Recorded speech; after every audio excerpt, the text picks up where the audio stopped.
He should be able to see things that other people are not able to see. Leadership is not about you asserting yourself over somebody. It is about being able to harness everybody's aspirations and make it happen. What difference can you make in the world is no more in terms of charity. How innovative is your business? That's the business right now. Essentially, running an organization means, in some way, you're managing maybe 1,000 minds or 10,000 minds. If you cannot even manage yours, how are you going to manage everybody else's? The success, even in a business space, is about growth. How many people are you touching? How vast is your operations? This is the growth of a business, not necessarily how much gold have you kept.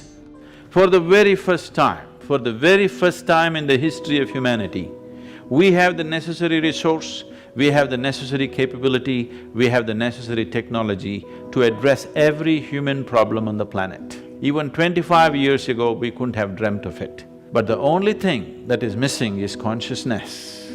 We are still thinking you versus me, we are not thinking we. When you have such a privilege in your hand, which is called as leadership, if you recognize that the work that you're doing is very important, first thing is you must work upon yourself. So leadership at any level, whether you're running your own business or a state or a nation, three basic qualities which sets a leader apart and makes him into a fruitful proposition for everybody around him is his integrity, his ability to inspire people to do the right things, and above all, insight.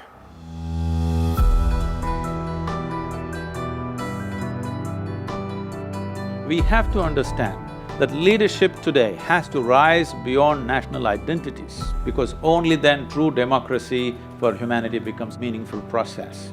Changing the consciousness of the leadership shouldn't take a long time if you find access to them. The only global mechanism on the planet is economic mechanism. Politics, military, religion, all these things are split up.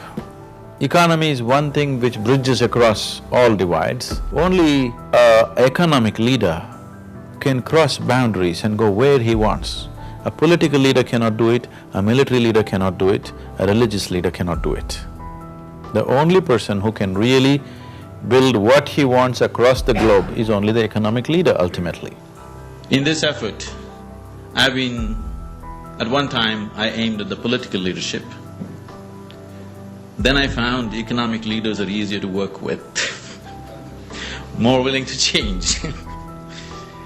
And I think it's very important. The forum has done a fantastic job of putting these people together. Inclusiveness means making sure every human being on this planet has an active role to play in the economic process. Once you're a leader, the very way you think, the way you feel, the way you act, every single thing that you do affects millions of people.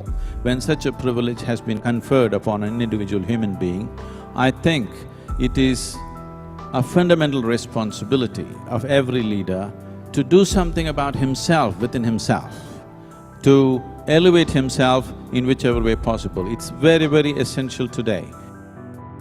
In all these years of life, how many of you have passed through one 24-hour stretch, that is one single day, absolutely joyfully, without a single moment of irritation, agitation, pain, frustration?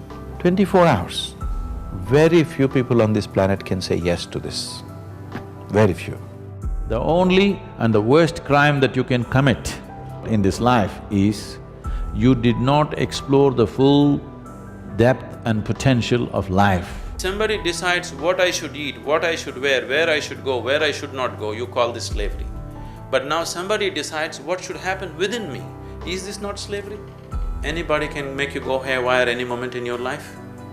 Yes, people can provoke you to lose your balance within yourself. So, if this doesn't change, your ability to master your destiny is very minimal. You want your industry to go your way, you want your management to go your way, you want your family to go your way.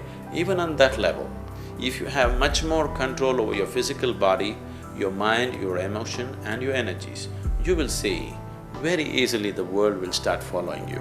Rather than you being a slave of the situations, you start creating situations the way you want it. So this is an inner science. As there is an external science for external well-being, there's an inner science for inner well-being.